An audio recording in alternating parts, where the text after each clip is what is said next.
Hey y'all, it's VJ. It's James. And this is A Sip and a Shot. Woo, woo, woo, woo, woo. Happy Monday. Happy A Sip and a Shot Monday, y'all. Yes. We are back. Yes, and we are here right before National Margarita Day, so we have a lot to get into to tell you. You already saw one of the drinks that was something we made over the weekend that you can take and make tomorrow. Yeah. But our big thing today is we have a guest in studio with us. We have the wine guy, James. Yeah. Mr. James Glendinning. Yay! Thank you, ladies. Welcome so back. To be here. Hey, nice to actually be here in the studio in person this time. So it's good to be here. Good to have you here. So, like James said, it's National Margarita Day is tomorrow, so we're prepping you today. And Mr. James here is going to tell us about the margarita. He's going to make us some margaritas, and we're going to have a good time tonight. Yeah. We're just going to flow with it. We're going to drink per usual. Yes. And, of course, the chat line is open. You can call in, text in your questions. Let us know what you want to know, what you didn't think you knew. Anything you guys want to say, just let us know, and we are here, and we'll have those questions answered for you tonight. Yes. So let's take it away. Yeah. So we are going to get to margaritas in a little bit, but we want to start off with a shot. And I want to start off with something here with a little bit of a little Caribbean thing and something we're going to talk about for the first part of the show, like we discussed a little for Black History Month. So this is Pango. And this is the pineapple mango rum. That's literally what the word means. From Barbancourt. That's the national rum of Haiti. Okay. And this is not a flavored rum. Like we talked about a little bit before, I don't work with a lot of flavored things. This is actually made with real pineapple and real mango. And what I'm doing for us tonight is I'm making Pina Colada shots. Yes. And as you know, I was talking to my friend Maria. Got to give a shout out to some of my black businesswomen in town. She is the cocktail and wine expert at the Wine Bin up in Ellicott City. Okay. And she's one of the people in the state that is up on the level of where I am on all this kind of stuff. And I was talking with her about recipes. And Maria's from the islands. She's a big fan of island rum drinks. And she said, well, most cocktails are just... our most shots are just smaller portions of cocktails, and it's something where you might do things just a little bit differently, and what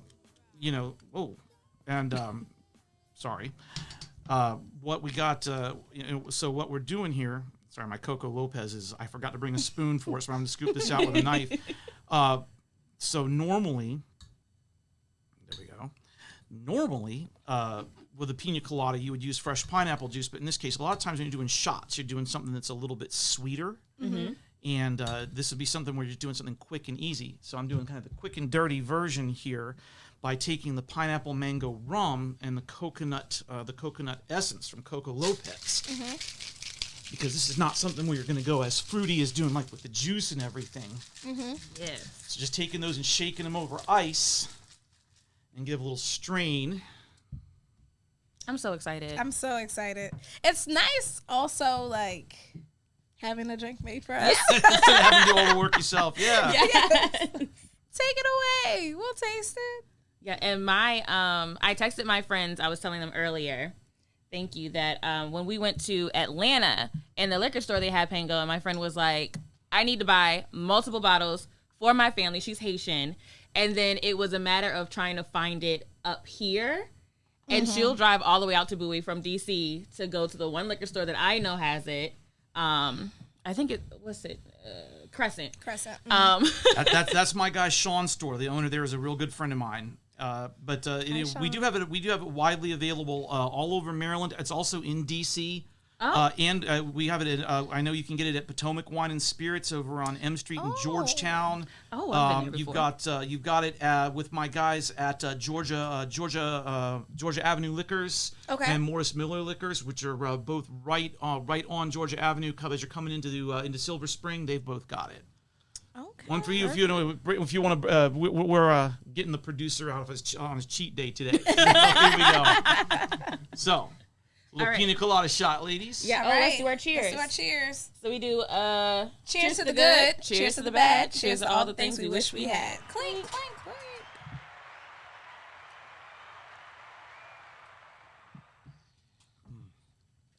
Nice. That's good. Yes. Good island vibe for a somewhat warm Monday. Yes. Here in the area. Yeah, for like PG second spring. Yes. And That is good. we talked about that a little bit too. That's one of the things I want to kind of kick off the show talking about, since it is Black History Month. Yes, and I'm going to disclaim this with two things. First of all, I'm not a historian. Yeah. Okay. And a lot of things that comes around alcohol can be a little questionable. So I'm going to give the disclaimer that if somebody hears this and goes, "Oh my God, he got a fact or a date wrong," I'm kind of trying to put stuff in an understandable format here, and I'm not going to say I'm going to be perfect about it. But there's a whole thing, as I mentioned to you on the way in. There's a huge part of history that is bound up in slavery and in Jim Crow and everything else that has to do with the history of this country. I actually do a whole class on how whiskey specifically is the history of this country. But a lot of that actually starts with rum. And some of this is going to come back too with colonization and drinks and everything else when we get back to the margaritas. This all kind of goes together. And there's a lot of stuff everybody knows that they don't teach you in history. Yep. And I will say that while I might disagree with the people at the 1619 Project that slavery is this country's original sin, and I say that only because I have family living on the reservation in North Carolina, and I'd say that some of my family up there has a good argument for being just as bad. Yeah. But there's a lot of contributions and a lot of things that have to do with slavery and the Black experience in this country that have just been completely, whitewashed is the only word for it. Yeah. So to start off with, a lot of people do know that the Founding Fathers were not completely altruistic. They weren't just doing what they did in creating the Revolution just in order to get free of England and not pay taxes on their tea. And one thing that some people do know is that they had a big thing going with their tobacco farms. Jefferson, Washington, all those guys, they were all tobacco farmers. Okay. And this is before cotton was the big thing. There was a lot of trade with tobacco with England. So some people do know, they did learn in history, that there was some problems with the tobacco crop, and they all owed money. So one of the real reasons they revolted was because they didn't want to pay back bank loans that they owed. It's a bunch of guys trying to get out of responsibility. Sounds kind of like the last president. Yeah, sounds about right. I didn't say that. What a lot of people don't know is that at the same time, a lot of them and their families had a lot of interest in the Caribbean islands, and that rum was the big drink in the United States coming up to the Revolution. And of course, rum was all made on island slave plantations, made in Haiti and made in what is now Puerto Rico. It wasn't called that at the time at all. Yeah. There was a thing there at the same time as the tobacco failures with that sort of a triangle trade. With the triangle trade, you talk about the triangle slave trade, and they talk about slaves, tobacco. They leave out the rum part. That was a big part of it. And when the Civil War happened, people do not know today how much people back then drank. All the major battles of the Revolutionary War, I should say, would have been fought drunk. The average adult man back then drank like 10 gallons of hard liquor and like 40 gallons of beer a year. Multiples ahead of what it is now. Wow. Gravy. And when the revolution happened, a lot of these guys lost their interests in the Caribbean rum flings, and they lost their access to it. And rum kind of died out in this country. It was harder to get. It was more expensive. The British controlled it. And that was one of the things there where first, right here in Maryland, where rye whiskey kind of came about. Oh. And rye whiskey was started here after the Revolution by a lot of Scottish and Irish guys that were here after the war, that stayed here, didn't want to go back to England. The English had forced them to come fight. Yeah. And rye was used as a filler crop for tobacco. It actually replenishes the soil. Tobacco is really awful for soil. It takes out the nutrients. Yeah. So they were getting the rye that farmers were throwing away. And if y'all remember hearing about the Whiskey Rebellion in history, that was basically the government came in and tried to make them pay taxes, and they said, hell no. And then what happened after that was, as it spread down, as that kind of broke up the rye whiskey business, it was still happening, but it got a lot more regulated. And a lot of people started moving down, especially as the Louisiana Purchase happened, and Jefferson pushed people to go that way. And corn was real big in the South. And corn came along, and they said, well, let's make the whiskey with corn instead, and that's how we got bourbon. So rye and bourbon are the two truly unique American spirits, and that New Orleans thing comes back up a little bit when we get back to margaritas. But at the same time, what happened was, this is where it comes into the Civil War, and I talk about some of this. The British and the French, in the meantime, had outlawed slavery in their home countries, but they still had a lot of their interests. They had their people. They had their companies all over those Caribbean islands. Right. And it was sort of a up in the air thing with them about keeping slavery there because it was to their economic advantage and it wasn't technically on their soil. Right. Yes. Right. So they made excuses for it, but it was sort of a thing of fighting back at home. And what happened was you started seeing an increasing number of slave revolts on the islands, especially in Haiti. And boy, you want to talk about I know reparations is a big topic in this country. A lot of people don't know.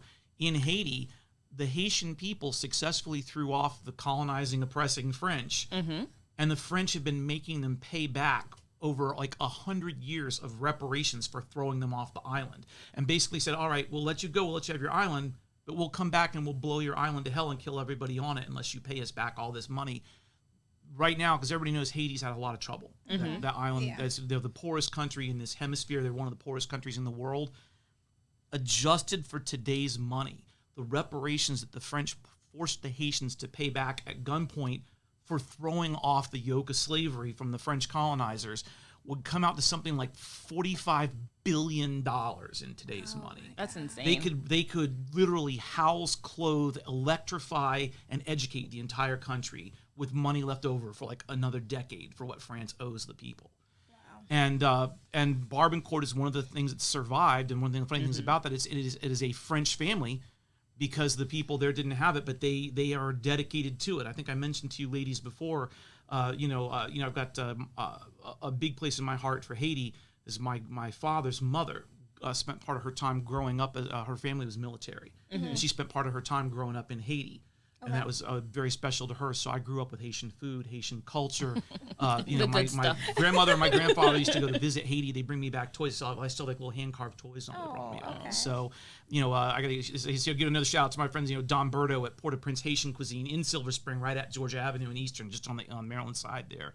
Best Haitian cuisine in town, and I mean I go hang out with Berto when we make drinks and stuff. So that's the Haitian cuisine, the Haitian culture, the Haitian history is a big thing for me personally. That's been something in my life, and my family's been one of the ones. I've got a bunch of friends that work with the organizations that try to help out with the country, try to work with building up the country, and also that's part of how I know all this. I studied a lot of that stuff. Yeah. We got to send you to. My friend has a restaurant in Laurel now. You got to go there. I don't know how to pronounce it. Epidet Set. Yes. I know that they're there, and I have not had a chance to go. So that's on my list. Go every Friday. I have to ask Fabby if she knows about it. Yeah, the food is so good. Friday nights, because Berto's a Seventh-day Adventist, so Port-au-Prince isn't open on Friday, so I've made a place to go on Friday nights. There you go. There you go. So the slave revolts are happening on the islands, and that's part of what scares all the southern people here. They're starting to get terrified because we have a couple of the slave revolts here, and they see slavery being forcibly ended on the islands. And what actually happened, and this comes back again in a minute too, is some of those, some of the Southerners were actually some of the people that had kept closer ties to the British, the Southern slave owners, the big plantation people. Yeah. They were some of the ones that kind of sympathized with the British and didn't like all the, the people up north that were the industrialists and all. So they had a lot of ties to them. And what happened was some of the people that had those plantations, when all the island revolts happened and they got overthrown, they picked up wholesale, loaded up their slaves on ships, and they moved here to the American South and moved in here. And they figured this is where we can keep our slaves. And that played into our Civil War history because the British and the French were kind of waffling for the first year of the Civil War about what side they were going to support. And they didn't like the South because of slavery. And they'd outlawed that at home, but they were big trading partners for tobacco and cotton. And they didn't like the people up north because they're the ones that threw them out. So a big part of why, it just goes round and round. It's money and money and the whole thing. Yeah. And a big part of why Lincoln did the Emancipation Proclamation was to force their hand.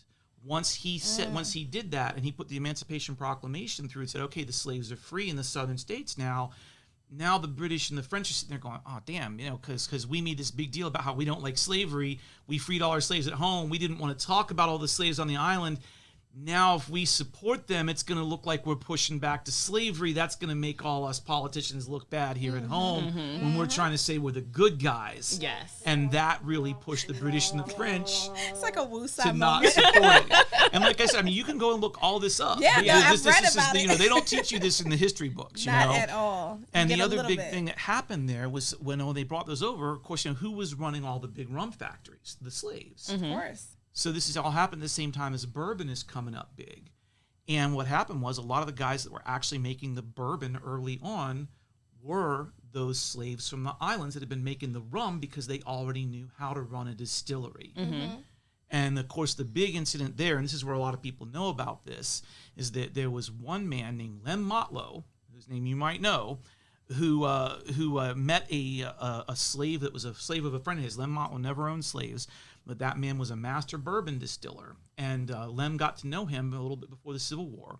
After the Civil War, he goes back and finds the man who's now free, and he says, look, I want to make whiskey, and I want you to come with me and be my partner.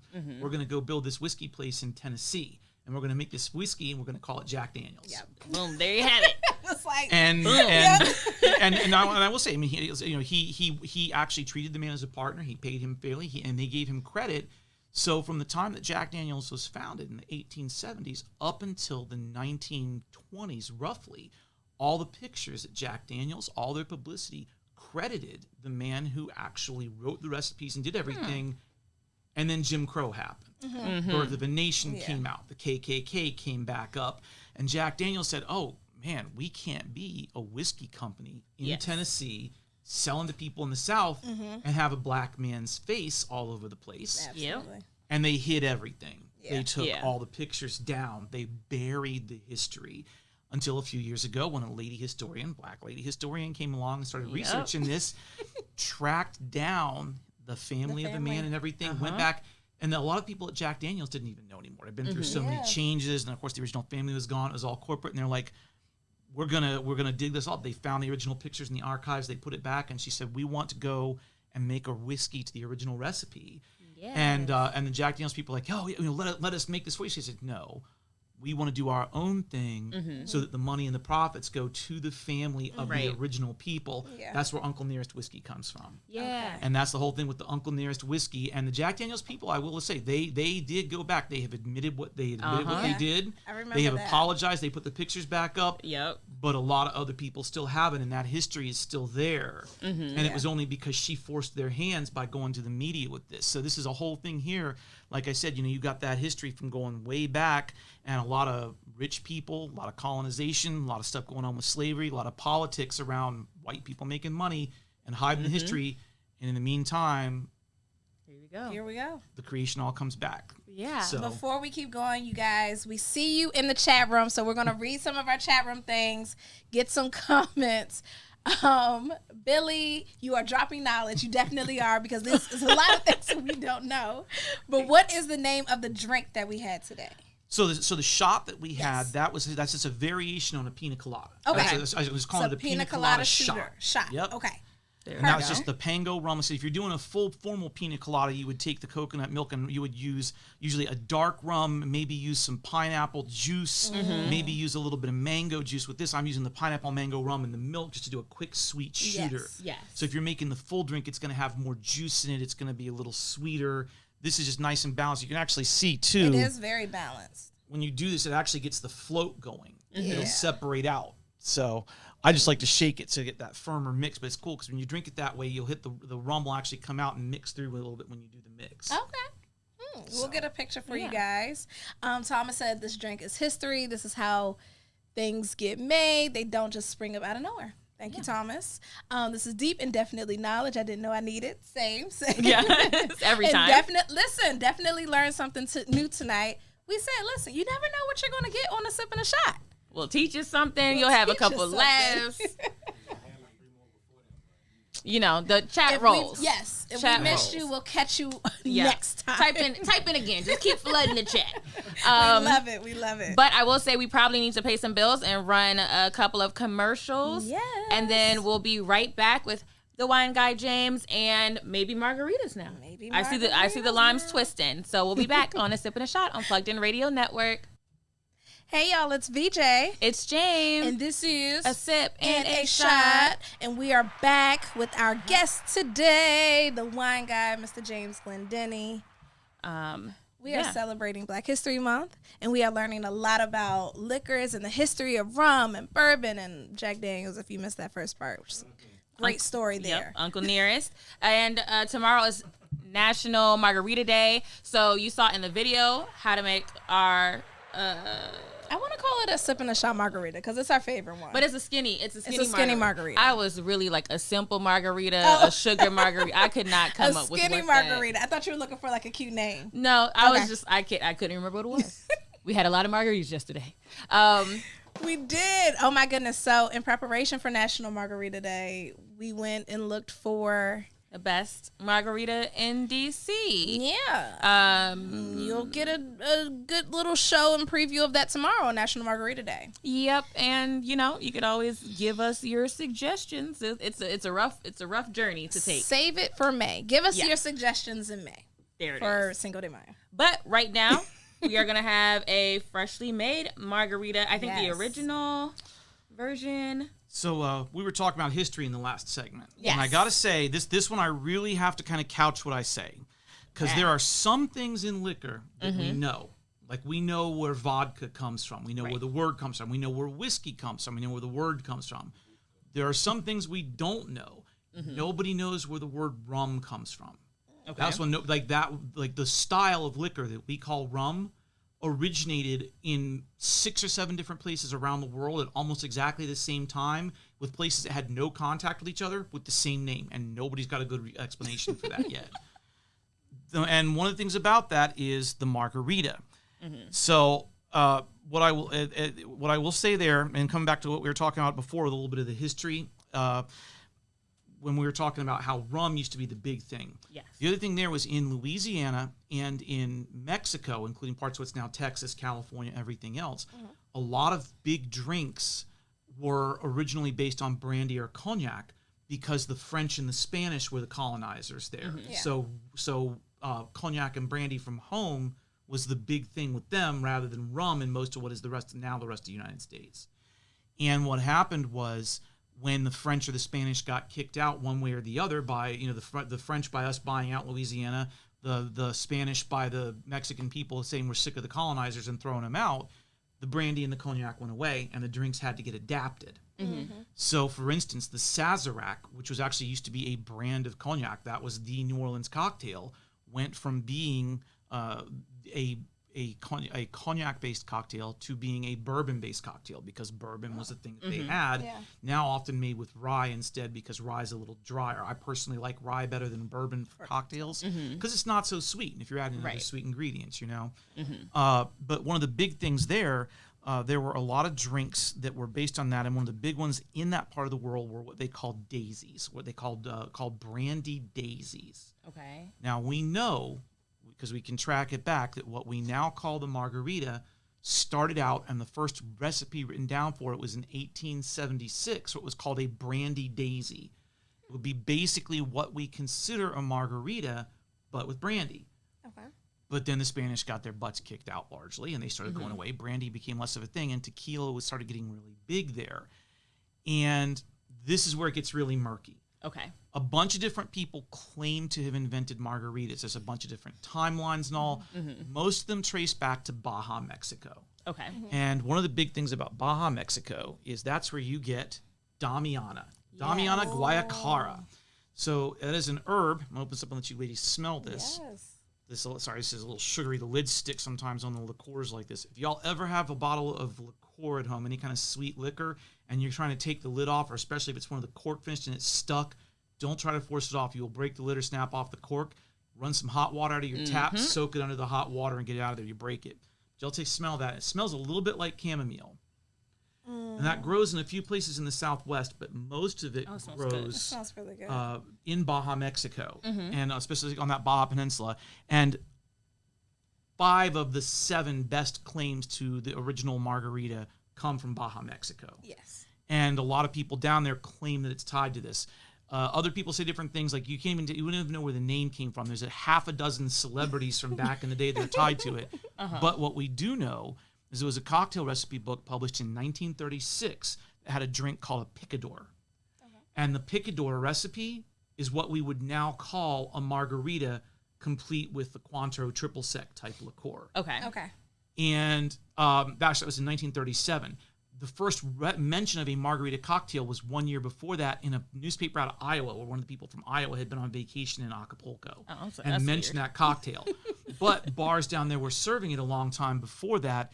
And the thing is, because this herb only grows in that limited area, and there is a distillery that makes this, the suspicion is that this is the original. There were these other similar drinks out there that used the orange liqueur, and because this wasn't able to be spread out over a wide area, that they took that recipe and they adapted it and they combined the drink with tequila with that brandy drink. So, okay, we're going to take a little bit from column A, a little bit from column B, and we're going to come up with this new drink.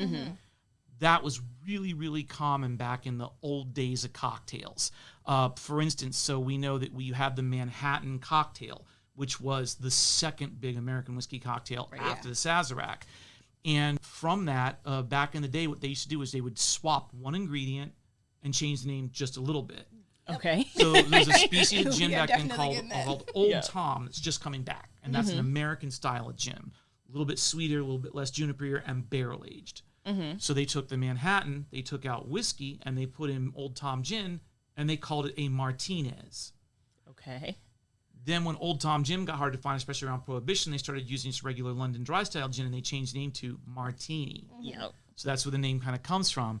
So what looks like what happened with this is that the drink that started with this ended up going through some changes and becoming that. Now, if you go down to parts of Mexico, you go down to some of the resorts there, especially in Baja, Mexico, they will serve you the margarita made with this instead of it. And of course, your triple sec producers, especially big brands, I don't mention Cointreau, will actually have recipes where they still try to tell you to put it in there. But the thing is, you wouldn't want to put a lot of it on top. And you know what? I actually left something in my bag that I need to finish this. Oh, so no. Once we shut 1 second, I realized take your time. Yeah. Take your time. That's sitting right here in my bag. I know one of the things that we learned with this show is there are a lot of drinks that come that are very close to each other. Yes. Because I'll say, "Oh, Jane, we should make this," and you're like, "We already made that," and it's like one drink that's different, like one little piece that's different. Yeah, but it changes the whole dynamic of the drink. We got some chat room things good. Yeah, I see. Damo, your favorite drink is a margarita. Listen, we right there with you. Right there with you. Okay, you can always get down with a margarita. And it'll be good. It'll do its job. Well, hopefully it's good. Because yesterday we had some that weren't too great. But, and also, if you go to our page, we have like 6 different margarita options. And there's a YouTube video where we teach you how to make 5 different types of margaritas. That was a mad day for us. But you should go check it out. Yes. So I think it was for Cinco de Mayo. It was. Maybe. No, or was it National Tequila Day? I think it was Cinco de Mayo. I think it was Cinco de Mayo. We was jamming. We were jamming. It was last year. So much has happened. So much has happened. All right, James is back. So by the way, I mentioned this last time we were on the show, and I say, so you notice the shape of the bottle here. Yes. And what this is, that is actually based on an Incan fertility goddess statue. Yes. And back in the day, and there's still people that follow some of the herbology and all. The feeling is that that the Damiana herb acts to help ladies be fertile and to produce more. So, we might not be finishing all of this margarita today. If you go buy it, tread lightly. Yeah. And we told you to don't come at us. Okay. Now, if you all are working on baby number 1 or baby number 2 or baby number 3, take a sip. It might get you to where you want to go. Going. There you go. And the tequila that we're using, so this is my guys from Agavales, and I just want to say a little bit about it. So this was the first brand. There's 1 or 2 more now, but this didn't happen last year. So this was the very first brand of tequila in Mexico that was owned by a woman. Oh. The lady that owns this was a beauty pageant queen back in the late 60s in Mexico. And she parlayed some of her success and a couple of rich husbands and got the money out there. And rather than deciding to live off the beauty pageant money and the rich husbands, she got that money for herself and went out and built this distillery. It's part of a big business. And one thing I will say about this, so in the price range on the shelf, the Agavales is going to be a little less expensive than, say, Don Julio. Oh, okay. Good to know. And but it stands out because a lot of your tequilas, I don't know if y'all know, so the way you make tequila, everybody knows it's the agave cactus. It's the Weber Blue agave, specifically grown in Jalisco, right? Yep. And then the cactus takes 5 to 7 years to mature, and you have to kill the cactus to make it. It's not renewable. Right. When you take out the heart of it, back in the day, the way it was done was that you roasted the tequila heart and then you mashed it to extract the juice. It's what they call pulque. And pulque was actually a thing that the Aztecs and the Mayans and the Incas used to make, was a beer that they made out of the cactus. But they would make that initial mash in the beer and then they would distill it to make the tequila. What's happened these days as demand for tequila has just surged. It's like the number 2 thing in the country behind whiskey, just about. Yeah, it is. A lot of the companies have tried to get faster and faster and cheaper. And a lot of them are doing these processes where they're basically taking the agave heart and they're taking superheated neutral grain spirits and blasting hot neutral grain spirits through it to just blast the stuff out without doing the stuff there. That's why you get some of the tequilas now that don't have any of that smokiness to them. They're fruitier, they're lighter, there's less flavor. Yeah. These guys do it old school. They're one of only a couple. The other major brand is Casa Azul that does this. That are still old school, where they've got the old. Not one of my brands, nothing to do with them. But just respect to one of the other people that are out there doing things the right way. Yes. That actually roast everything the old way and do the extraction and all that kind of stuff. So these guys are doing it old school. So you have the OG women-owned brand and one of the very few that's left that's still doing things the old school way. And what's the name of it again? And it's called Agavales. Agavales. I will say, if you're out shopping for Agavales and you see a different version of this bottle, it's a taller bottle that's kind of flat. They make a regular version and a premium version. That regular version, so this is going to be if you're having a couple of friends over like this and you're making a couple of premium margaritas. Like I said, you're looking in the $30-$40 range for this bottle. Okay. The other bottle is something where you're looking at like a bigger bottle for, $20, where you got 20 or 30 friends coming over. Because Gotcha. I love my friends, but I don't got 20 friends I like that much. Yes. You know what I'm saying? So, right. So, Good You might to stick know. with the, yeah. $15 bottle, Exactly. So but that's why, because then some people are like, hey, man, I heard you talking about this, and then I went out looking, and I saw something different. Well, that's why. Oh, here I'm making a mess over here on the table. It's fine. We So, do it all the time. So we're gonna start. So, and while I'm pouring, so you notice I got my mess here on the table, and so you might be wondering why I've got the fresh lime juice and the Rose's Bartender's lime juice. And I did that for a couple of reasons. First of all, Damiana is a lot less sweet than Cointreau or Triple Sec or anything like that. Okay. And I don't believe in making these, necessarily overly sweet. And I want to get some of the freshness of the fresh lime juice. But at the same time, I've got the Roses, which is the bartender's sweetened lime juice. And I'm getting some of my sweetness from that rather than adding, say, agave nectar. Let's see, that's 4. I don't want to count wrong here. I do it all the time. 5. One day you guys will see like the background of us making the drinks and just like Yeah, things get a little dicey. 6. Hey, do you know It would be terrible if I put too much tequila in there, right? Horrible. I mean, it would just be terrible. Right? Oh my God. Just What the would we- absolute end of the world. What would we do? And y'all can smell that, and you can see what I'm saying. You can smell. You can really smell the richness of the agave in there. because most tequilas you smell, you're like, ooh. Oh, Yeah, and this is It gives you a really, little- really smooth too. So and fun facts too. So I was, there's been some interesting articles about this. So dip back just a little bit of history here off the page when we get back to the margaritas. Y'all may know that lime juice was a big thing with the British Navy, and again, having to tie into the history of rum and everything, because lime juice prevents scurvy.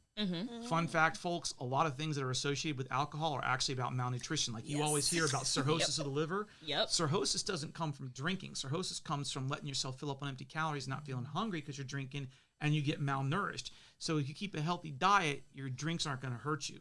Important knowledge. Take There you notes. go. Have 3 good meals a day. Eat right. Drink right. Drink responsibly. Always hydrate before and after drinking hard Always liquor hydrate too. before and That is the after. biggest Your water. thing. Water is important. It is life. I don't care if the word for vodka means water or life. Water is the water. Water of life, It okay? really is. Don't It's the get it truth. twisted. There you go. So, but as far as the Roses goes, it's a big historical thing, because at some point the British Navy doctors figured out that getting lime juice into the sailors kept them from getting sick. But they couldn't keep lime juice fresh, and they figured out if they mixed it into rum that would preserve it. And they would go out every day and they would give the sailors rations of the lime-laden rum. And that would help keep the sailors healthy. And at some point, one of the companies that was making this for the British Royal Navy said, we can actually make this and preserve it with a sugar syrup. And because if you get an atonic sugar syrup, like simple syrup, it's like honey. It becomes antibacterial. kept it fresh without alcohol, so that way we can sell it more widely. And they developed roses. And it's a big thing now where you get like this whole farm to table and freshness movement and everything else, where a lot of people really poo-poo this. It's become trendy to kind of bash on this. And a lot of people will take a drink like a gimlet, which is a classic cocktail. Gimlets were invented with roses. They are made to be made with these bartenders going, oh, no, we don't want that cheap stuff. We're going to use fresh lime juice, and we're going to use simple syrup. Well, okay, first of all, if you're taking lime juice and you're dumping it into simple syrup, you're making roses. But second of all, if you're going to take something like that, what we were just talking about, don't call your drink a gimlet anymore. Because this has a particular flavor profile. The drink was invented with this. Yes. Don't get it twisted and use this name if that's not what you're going to do. That's just not right, you know? So, but in this case, I'm using this. I wouldn't want to go all roses because for me, that gets too sweet. And I don't like to get it overly sweet. And I get the brightness from it, but I like to get that nice balance. So the classic ratio for these is 7 parts of tequila to 4 parts of your mixing liqueur. It would be Cointreau or triple sec or one of those. I will say, by the way, you know, the big difference, a lot of people don't know this, between triple sec and Grand Marnier, or between Cointreau and Grand Marnier, I should say. So in the world of orange liqueurs, you have your triple sec style, which is Cointreau, and your Curacao style, which is what Grand Marnier is. But Grand Marnier also has brandy added to it. Sure does. And so you're going to get a much bigger difference of flavor. And in a way, it's kind of funny because what we were saying about the original drink, with that addition of the brandy component, you're hearkening back to the history of the drink a little bit. Yeah. A lot of people, one of my good like aunties likes a good Grand Marnier on ice. Oh, yep. And that's what I remember, like, learning, like, bartending, and they're like, if you go somewhere and you ask for a Grand Marnier, they know that you probably have worked in a bar before. Like, you're not trying to get drunk necessarily, but you just need something to sip on. Yeah. And then from there, we're going to go with it's 7 to 4 to 3. So we're going to go 3 parts lime juice. What we're doing is I'm doing 1.5 portions with the roses and 1.5 portions with the fresh. Nice. Just that nice mix, so we get some of that sweetness.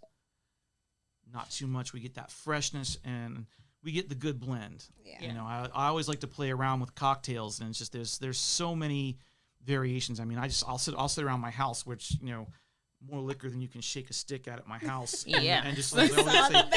You know, I just got that's not even close. Yeah, that's not even all of it. And so, you know, I gotta mix this. And you know, so I'm doing this on purpose in a pitcher, not a blender. You know, it's funny thing you talk about the whole shaken versus stirred debate for cocktails. And the idea of that, you know, of course that's always the big thing with James Bond and all. But there's the idea with shaking cocktails. Like if you're shaking a cocktail, especially if you're making a gin cocktail, that you're quote unquote bruising the gin. Well, you're not bruising the gin.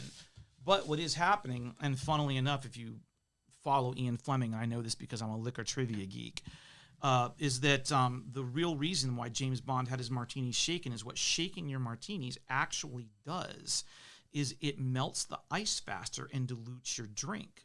So if you think about it, you know, you've got this guy who's supposed to be this top secret agent, and he's supposed to be doing all this stuff. And he's supposed to be alert and aware, but he's drinking all the time. Yes. Well, he's getting these drinks shaken up with a lot of ice. It's watering the drinks down. So what I'm doing here by doing it in the pitcher and stirring it with the big whisk rather than shaking it up is I'm getting it cold, but I'm not overly diluting it. Right. So I'm actually doing this. I've got the salt over here, and I'm doing it with the lime so that the rim is moist, so the salt's got something to stick to. Yeah. One thing I actually could not get that I like to do, there are a couple of companies that make a really good salt, and this actually plays in even better with the Damiana because it doesn't have those sharp orange flavors. But if you got something a little more subtle like this, and especially if you're doing something with a little more sweetness that you want to cut, there's a couple folks that make margarita salt that has spices added to it. If you like spicy food, which I love spicy food. Same here.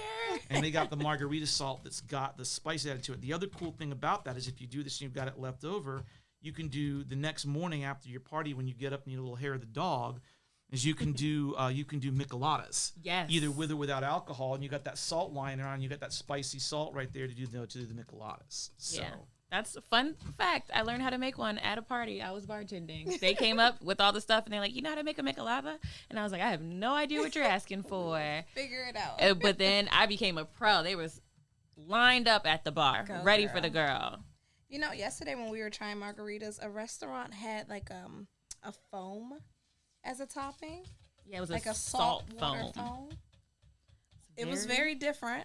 It was good though. It was very good though. Little intense when you're on your first sip, because all you get is salt It's foam. foam, yeah. But then once you crack that foamy edge, you're good. You're living. We learned so much, guys. I cannot wait for this margarita. I think this like might I know we've been waiting a while. beat my margarita. Like, I hope it does. well thanks, friend. You're welcome. Don't even get me in the middle of this one. I'm just the guest here. I don't even want to get in the middle. Just because I hope that you've been like anticipating it, and you're just like, wow, who would have thought? Thank you. Thank you. Yay! All right, you guys. Our sip is the original margarita. Clink, clink, clink, clink. Clink clink. Oh, Whole different world.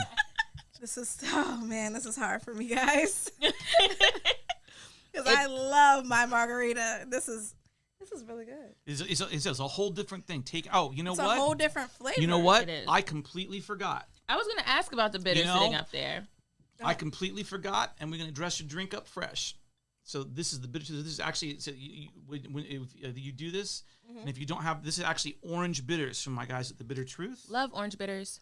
The other thing you can do there is if you've got basically we had some blood oranges at my house the other day, and we were using the blood orange peels, but adding that bit of bitters in there balances it right out, and I just completely forgot. James, it looks like you might have some people trying to come over for a party. And the six person max party. There you go. This is Throw a couple really drinks in good. here so that when we get the next break, the producer can get one too. Just remember to put that in there. And so one day we're gonna let people in here, and y'all gonna be able to drink with us. One day. that's the goal. That Yep. is the goal.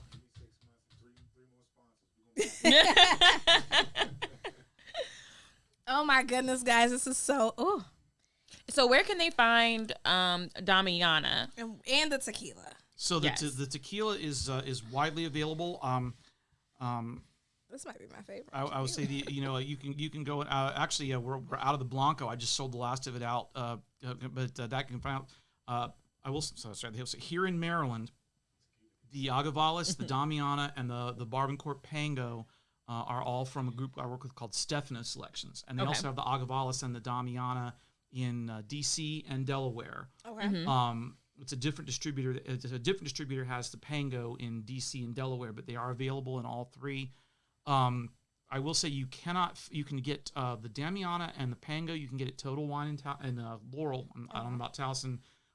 The tequila you can't, but there's something I'll tell you all about later. If you get in the listeners check-in, you can tell you. There's certain things I can't talk about, like I mentioned. So there's something I'll tell you all off air about that. But you go to any liquor store in Maryland, tell them that you're looking for the Agavalis tequila. If they don't know about it, tell them to call Stefano, and they can get it. So I guess I gotta give a shout out to some of the folks I work with. So it's, Please do. it's my guys. This is my guys at Mexcor there. My guys at Krillin Imports there. With so actually some of the other stuff we talked about doing some of the other shows is my guys at Krillin. But those are my Barbancourt guys, and they are the national people for that. So Nice. Okay. Perfect. I'm like trying to sip it slow, guys, because margarita and VJ. We're gonna have a good night. We're living it up, y'all. Living it up. A great said, kickoff. You see, this is the flavor profile here is entirely different because you just have that you have that little bit of orange from the bitters, but you got the dominance. There's some people that have versions of this recipe that call for as much orange liqueur as Damiana, and that makes no sense because the flavor that is so delicate. Like you guys see what I mean when I said it was. I said where a good comparison that would be like chamomile. Yes. Yeah. And it's that you get that sort of herbal thing there. The one thing I will say is there are people that will make variants of a margarita with mezcal. And I work with a lot of mezcal. I've got some really good mezcals. I really don't like this as well blended with mezcal because mezcal is already so smoky and herbaceous that this on top of is a little much. But doing this with the tequila, you get a whole different experience. It's a lot, Yes, you do. Plus, like I said, a lot less sweet. Without the orange, it's less cloying. But you get something that's a lot. And the other cool thing with this is this goes with it. I mean, it's, a whole new world of food matching. because I'm a big spirits and food and wine and food person, and this gives you a whole different world with it there. Yeah. It's different range with the cocktail. So yeah, I was like, I don't think we mentioned that it does have a like herbal taste to it compared to what you expect from a margarita. It doesn't have like that sour taste that you get from the lime juice. It is very smooth. The tequila does not bite at all. Yeah. That's why I'm like, there's only been one tequila that didn't bite. I called it sugar water, and this is rivaling that for me. Yes. I'll tell you, so if y'all have me back, if you feel like have me back on Cinco de Mayo, I was talking with the producer earlier. So right now the big brand out there, of course, is a Sincoro Tequila, which is really hot. Which Michael Jordan's associated with that. Yes. Okay. The people that make Sincoro, I work with them. Sincoro is not their best juice. They have another label. Ooh. Not that Sincoro is bad tequila, but I'm saying that they have a family reserve that they make. I got a few bottles of that at my place. So you want to talk about smooth sipping tequila, and we're talking, and put it in perspective, like there on Añejo, we're talking like $100 a bottle. The only store in town that you can see is if you go to Lax in Beltsville, that real huge place in Beltsville. They've got a location in DC as well. Yes. And you look in the case where they've got all the really things. There's a gold, literally gold bottle of tequila that's like $2,000. That's the extra añejo from those guys, and it is probably the best tequila in the world. So I might have a few bottles lying around if y'all have me back some other time. Oh, we're gonna hang out with you, James. Yeah. I'm not gonna say I can bring the gold bottle, but I can get you some of the the $100 bottle. I might have a little of that laying around. Listen, we're not gonna twist your arm. I got some friends. I got some friends at the distillery, so Yes, that's what I'm talking about. I was like, I think people, can you run through the recipe one more time for people, just because they are like mouths are watering, they want this drink, y'all need to throw a party. Salud, like all of it. Everybody's joining in. So the typical recipe, and when I say parts, you can measure the parts how you want for you doing it. So I'm using a standard jigger, which in a jigger is 1.5 ounces. Yes. I'm using 7 parts tequila. To 4 parts Damiana to 3 parts lime juice. And I split the lime juice exactly even, half and half, between the roses sweetened and the fresh lime. If you want it even less sweet than this, you can cut out the roses entirely. If you want it sweeter, you can use all roses. If you don't have any roses and you just have fresh lime juice, you got agave syrup, you can throw a little of the agave syrup in there. But I'm going to tell you right now, don't use agave syrup. Nobody should be using agave syrup. I know a lot of people think that this is some sort of big, fancy, good for the environment thing. The problem is, y'all notice how bad tequila prices have skyrocketed. Yes. Okay, so agave, there's a couple species of cactus. The primary uses are tequila and mezcal. But you have to kill the cactus to make it. Same thing applies to the agave syrup. Now, they can make some syrup from the leftovers, but there's still a lot of it harvested for that. Every time you buy agave syrup, you're taking a renewable but not easily renewable resource that could be used to make tequila and mezcal, and you're making syrup out of it. You want something that's better for the environment, that it has the same kind of better glycemic index than sugar does, use honey. Use fresh, local honey. You're not going to be driving up the price of your tequila. You're going to be helping out the bee population, which helps all agriculture. You can help out local people if you buy local. There's a group called the Bee Guys in Frederick. Okay. That I buy. They make like 6 or 7 different varieties of honey. And you can taste them all. They're usually at the Ren Fair here in Maryland, but you can go see them in Frederick. I'm not affiliated with them. I just like their stuff. Like they make a Brazilian hot pepper honey that I love to use in my margaritas as a sweetening agent because it's got that little bit of spice to it. But don't use agave syrup. I know it's like this trendy thing, and don't use agave syrup. Guiltiest face right now because we definitely just used it. Yes, but you know what? I'm gonna say that's not on us because some of y'all bully us into making y'all these healthy little drinks. And be like, oh, you have to use agave. You have to use the fresh stuff. You have to use it like this. Well, guys. Use honey. Don't use agave syrup. I'm telling everybody out there right now. It's got even a better glycemic index. It's better for the planet. Use honey. Do not use agave syrup. And local honey is good for your allergies as well. Right. It's good for your health. Exactly. That's the other reason I say to go with those guys in Frederick or find other local beekeepers. Go to the flea markets locally near you. Find somebody local because it will cut down your allergies. But besides, every time you buy a bottle of agave syrup, you make the tequila go up $1 a bottle. Quit it. Just quit it. Stop using agave. How dare you? How dare you do this to us? Tequila ain't cheap. Okay, stop using agave. dare you? Oh. So I will not buy a new bottle of agave syrup. No, we're done with that. By the way, I will say something about that, what you just said about tequila not being cheap. And that's one thing I will say there is what you got to look out for. Make sure, when you get in your tequila, if you see tequila that's cheap, a big part of the reason behind that is going to be because it's probably not entirely tequila. You want to look for something that says it's 100% de agave, especially if it says 100% blue agave, because you have what you call mixto. And if you look at a lot of your cheap things, like things that you get where it's, $15 for a bottle this size or $25 for the big bottle, that's probably what they call a mixto. And that's where they're taking the real tequila, but it's kind of the bottom of the barrel. I don't know if you all know this from talking about distilling, but sometimes when you get distilling, you what you call the heads and the tails. They're taking the tails that would normally be thrown out, and they're dumping them, and they're mixing them in with cheap leftover mezcal. They're mixing them in with grain spirits. And that's where you get your cheap stuff. Okay. I will say I got to give another shout out to one of my people that says most of your bars in town, they're buying stuff by like the liter bottle. It's like $5 a bottle wholesale to them to make their margaritas. Y'all want a good margarita made with the good stuff? Go to Blue Sunday, right in Bowie. That's my people. It's a great place. If y'all so yes, sure have.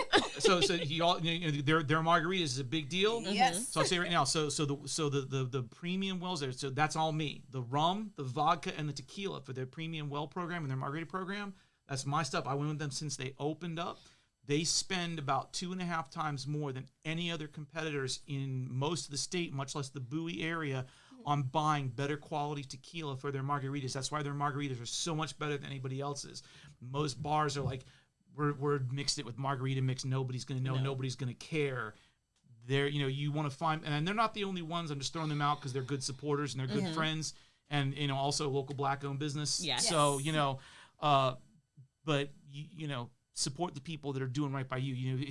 So your margarita costs $1 more. You're not going to get a hangover or feel sick the next morning. Yep, and that's what matters. Yeah, that's and what matters. like the older you get, the more quality you want your drink. Yes, like we've done the cheap stuff. We've had to go to sleep and wake up like, but what is happening? You step up your coins a little bit, you get a quality margarita. You have a better time. Yeah, that's the other thing that a lot of people don't know too. With doing this, with the kind of some of the healthier versions of it. I talked about the glycemic index and all. I don't know how many of the listeners out there know this, but a lot of times people talk about getting sick from sweeter drinks, doing things like this, doing things like kamikazes and all. Yeah. And if you think about it, your liver has to process sugar. You get sugar. That's the only problems you get diabetes. Your liver also has to process alcohol. And it's the whole thing with with your weight and your time, how fast it can process.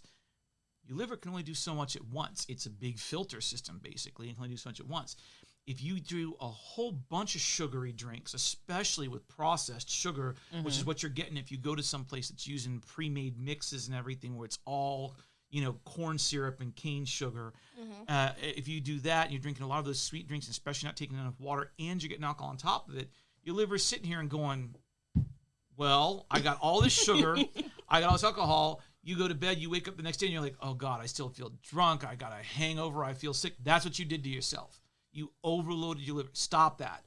Drink fewer sugary drinks. Break them up. Drink water before. Drink water after. Give yourself a base.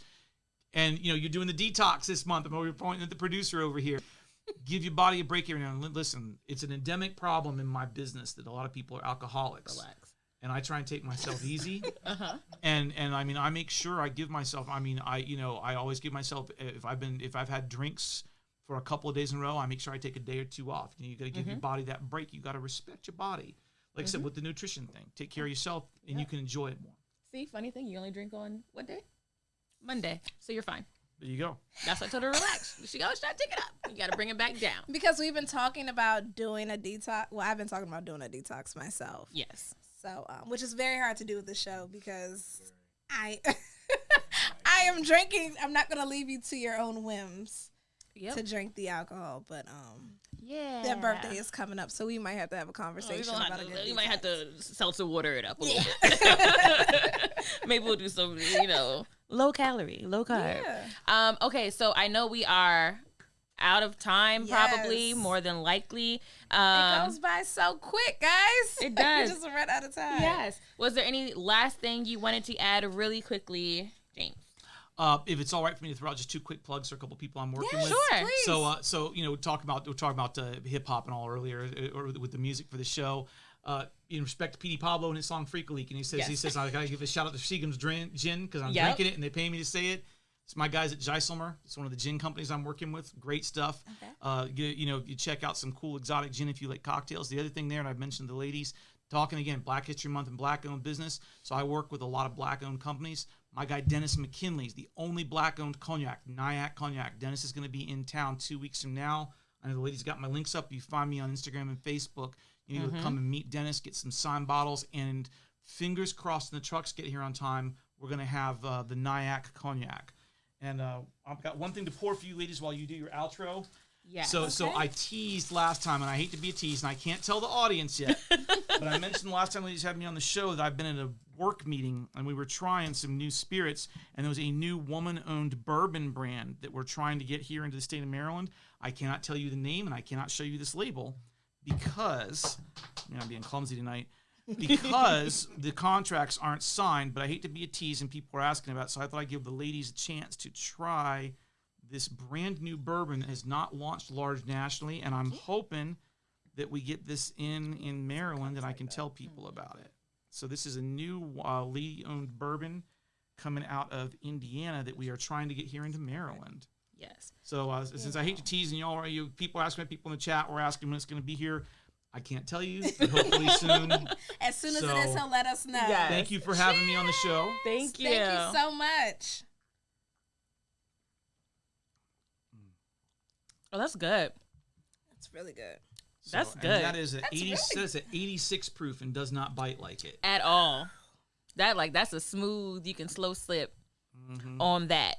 And for those of you that don't know, James does beverage marketing. So you can go back to our previous episode with him, I think back in January, where he talked a little bit about his job and how it's like the most amazing job in the world. You can sit around and drink alcohol and talk and learn about brands. Yes. And he has a wealth of knowledge. So we'll make sure to tag him in everything. If you haven't seen him on our story, we'll share his information out. And then, of course, we'll post this online at some point. Yes. Once we catch up. Very, very soon. Yes. Again, thank you so much, James, for joining us. Thank you for having me. This show was great, you guys. We got a margarita. Yes. Lynn wanted to know if you could be her best friend. We'll let you know, girl. We will let you know. We're gonna work something out.